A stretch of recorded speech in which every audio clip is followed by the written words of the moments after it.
katakan Arsin sama Tarsin, dia tidak sebut Tarsin tapi staf desa yang inisialnya T. Nah, tidak ada staf desa lain yang inisial T, inisialnya T kecuali si Tarsin begitu. Dan sudah katanya akan mendenda 48 miliar rupiah. Tapi kenyataannya kami kemarin saksikan pagar laut itu masih ada, belum bersih, belum tuntas. Pagar-pagar yang berkaitan dengan kepentingan proyek PIK 2 milik Aguan tidak disentuh. Bahkan kami kemarin mendatangi proyek PIK 2, melihat langsung bibir pantai kita sudah direklamasi. Tanah laut di bibir pantai di proyek PIK 2 sudah ditimbun menjadi daratan. Modusnya bagaimana?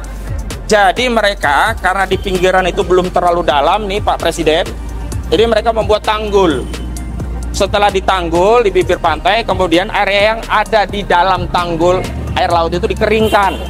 Setelah dikeringkan, diuruk dengan material tanah, sehingga bibir pantai tadi menjadi wilayah daratan menyatu dengan daratan yang mereka timbun. Ini yang terjadi.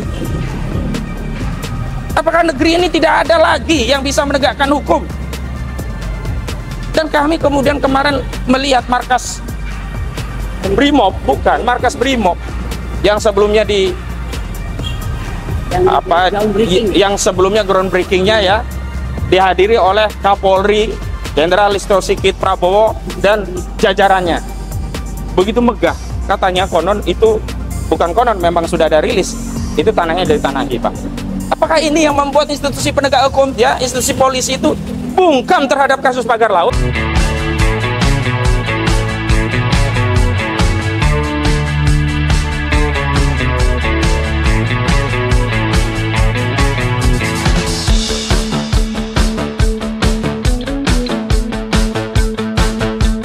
Bismillahirrahmanirrahim. Assalamualaikum warahmatullahi wabarakatuh.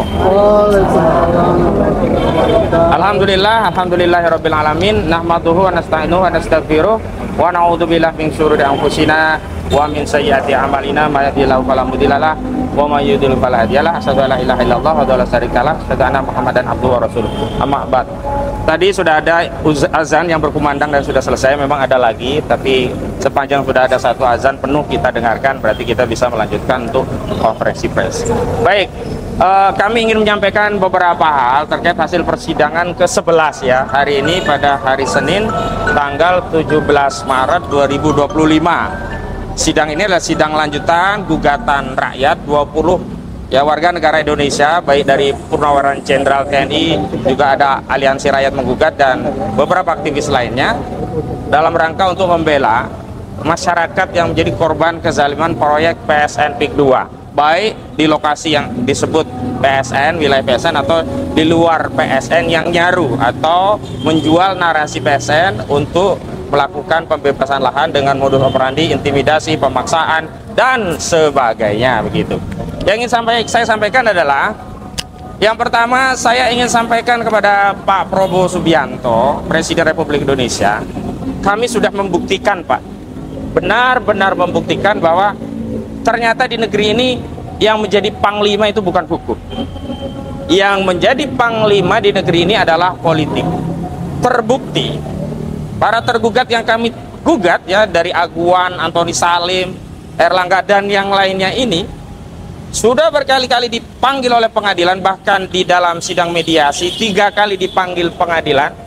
Dan aturan hukumnya dalam proses mediasi adalah prinsipal tergugat itu harus hadir, Antoni Salim harus hadir, Saudara Aguan harus hadir, dan Joko Widodo termasuk Erlangga dan yang lainnya harus hadir, tetapi mereka tidak menghormati hukum. Artinya tidak ada yang namanya penghormatan terhadap hukum. Jadi hukum tidak jadi panglima Pak Prabowo. Tapi begitu Pak Prabowo Subianto memanggil 2 tergugat yang kami gugat ini, yakni Antoni Salim dan Aguan, juga beberapa oligarki lainnya, ada Tommy Winata, ada James Riyadi, ada Boy Thohir, ada siapa lagi? Ada beberapa pengusaha lainnya, itu ternyata mereka tunduk datang kepada pemegang otoritas kekuasaan untuk mendatangi pimpinan otoritas politik, yakni presiden, dalam rangka memenuhi apa yang diinginkan oleh presiden. Artinya apa? Hukum itu bukan panglima. yang menjadi panglima adalah politik. Terbukti dipanggil oleh hukum tidak datang, Antoni Salim dan Aguan, tapi dipanggil oleh Presiden, Antoni dan Aguan datang. Hanya kami, Pak Prabowo Subianto, mengeluh mewakili masyarakat, terutama yang terdampak proyek PIK 2. Suaranya.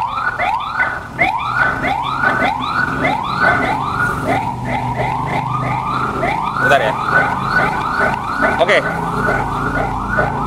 Terutama kami mewakili suasana kebatinan masyarakat yang terdampak menjadi korban perampasan tanah proyek PIK 2. Ini kami prihatin, Pak Presiden. Kenapa? Karena Presiden Republik Indonesia tidak memanggil orang-orang yang sedang kami gugat itu dalam rangka untuk diperintahkan oleh kekuasaan politik untuk bertanggung jawab kepada rakyat yang dizolimi, rakyat yang memberikan mandat kepada kepala negara, yakni Presiden Prabowo Subianto, untuk bertanggung jawab dan menyelesaikan persoalan yang hari ini menimpa masyarakat Banten. Tetapi saudara Prabowo Subianto selaku Presiden justru mengajak mereka duduk satu meja untuk membicarakan ekonomi negara, bahkan sampai urusan Danantara, tapi tidak pernah menyinggung kejahatan-kejahatan mereka yang sampai hari ini kami gugat, dan kejahatan itu tetap saja mereka praktikan. Yang ketiga, Pak Prabowo Subianto, saya lapor langsung kepada Bapak, karena laporan-laporan kami di institusi yang lainnya seperti tidak dianggap. Keluhan kami hanya dikontestasi dalam sebuah forum seolah-olah kami sudah didengar. Misalnya di rapat dengar pendapat di Komisi 2 DPR RI, kami memang didengar, tapi hanya didengar, tidak ada tindak lanjut. Kezaliman itu tetap terus dilakukan oleh oligarki perampas tanah rakyat. Dan kemarin kami mendatangi pantai yang ada di Desa Tanjung Pasir, Kecamatan Teluk Naga. Saya ingin sampaikan, Pak Presiden, pembantu Anda, baik saudara Sakti Wahyu Trenggono dan juga saudara Nusron Wahid, telah membohongi kami rakyat, bahkan juga membohongi Presiden. Kenapa? Perintah Pak Prabowo kan jelas, usut tuntas, selesaikan pagar laut. Dan Menteri KKP mengatakan bahwa masalah pagar laut sudah selesai, sudah tuntas. Pelakunya dikatakan Arsin sama Tarsin.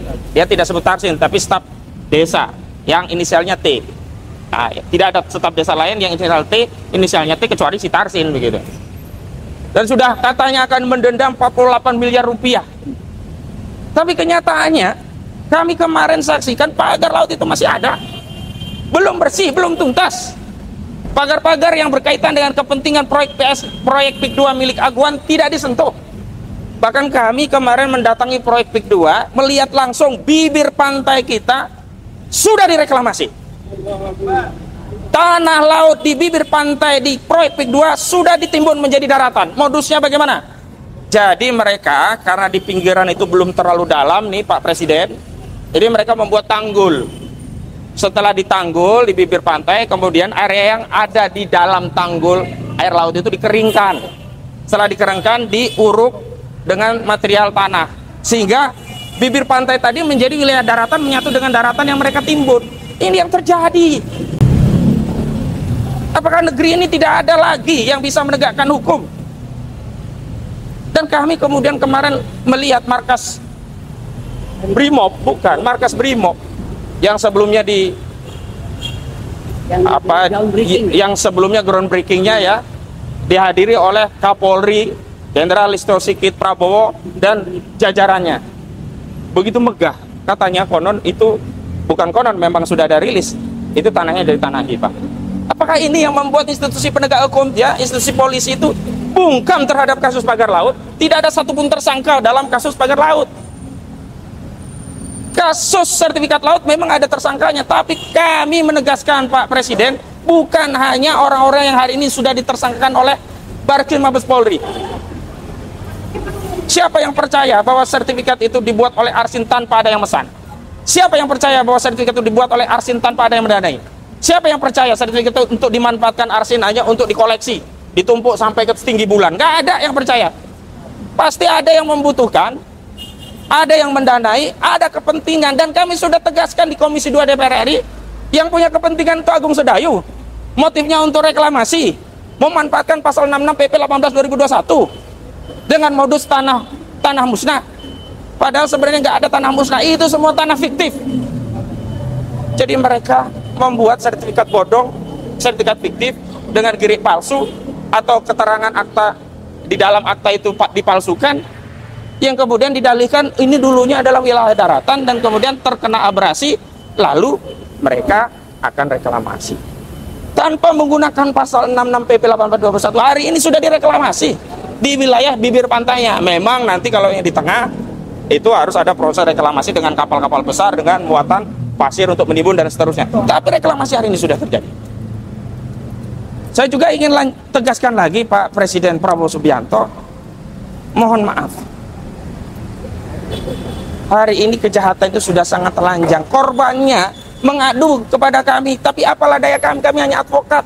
Kami hanya bisa mengedukasi, mengadvokasi. Kami tidak punya kewenangan, tidak punya daya paksa untuk memanggil aguan, tidak punya daya paksa untuk memanggil Antoni Salim, tidak punya daya paksa untuk memanggil saudara Joko Widodo. Karena ini hari ini yang punya kewenangan, otoritas tertinggi yang menguasai politik di negeri ini, panglima politik tertinggi, yakni presiden, yakni saudara Prabowo Subianto. Karena itu gunakanlah amanah itu, Pak Presiden. Jangan lagi saudara Prabowo Subianto sebagai presiden masih dibayang-bayangi Jokowi, apalagi dibayang-bayangi oleh seorang aguan. Republik ini dibangun oleh kakek buyut kami, founding father yang berasal dari negeri ini, bukan kakek buyut aguan. Bukan mereka yang mendirikan berdarah-darah atas republik ini, bukan aguan.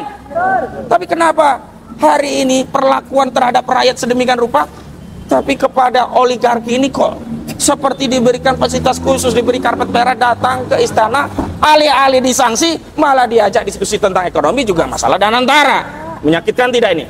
Menyakitkan tidak ini? Menyakitkan tidak? Ini di bulan puasa. Saya ingin, Pak Presiden, saudara yang dulu mengatakan pada kampanye Pilpres jangan hanya omon-omon. Kami masih ingat istilah omon-omon itu yang mempopulerkan adalah Pak Prabowo Subianto. Tapi kenapa hari ini justru istilah omon-omon ini juga dipraktikkan oleh saudara Prabowo Subianto? Saudara, bagi kami kalau tidak menyelesaikan masalah Banten ini omon-omon saja. Menteri saudara sudah berbohong kepada saudara dan seluruh rakyat. Nusron Wahid berbohong. Kenapa? Katanya sudah dibatalkan, lalu nggak jadi, lalu dibatalkan, nggak jelas. Jadi sebelum sertifikat itu digunting di hadapan rakyat, kami nggak percaya. Dia juga katakan sudah memberikan saksi yang sangat tegas dan penunjukan dari jabatannya sejumlah oknum pejabat yang terlibat dalam sertifikat laut. Ternyata sudah pensiun. Ini kan ngeprank. Juga Sakti Wahyu Trenggono mengklaim ini sudah selesai. Tanya Pak Presiden, bolehlah Pak Presiden Prabowo Subianto, nanti kami dampingi untuk datang ke proyek PIK 2 itu. Saksikan langsung betapa zalimnya PIK 2 dalam konteks mereklamasi pantai tanpa izin. Itu pasti tanpa izin. Jadi dia modusnya memperlebar daratan sedikit demi sedikit dengan menguruk lautan. Kali pun diuruk, sungai ya. Kemudian ada yang punya rumah dipaksa direlokasi dengan harga semau-maunya. Menciptakan pembelahan di tengah rakyat, ada yang dikasih roti, ada yang diintimidasi. Ada di tengah masyarakat Banten yang tadinya guyup rukun sekarang terpecah belah. Ada di tengah masyarakat Banten yang biasanya itu rukun sekarang menjadi saling curiga.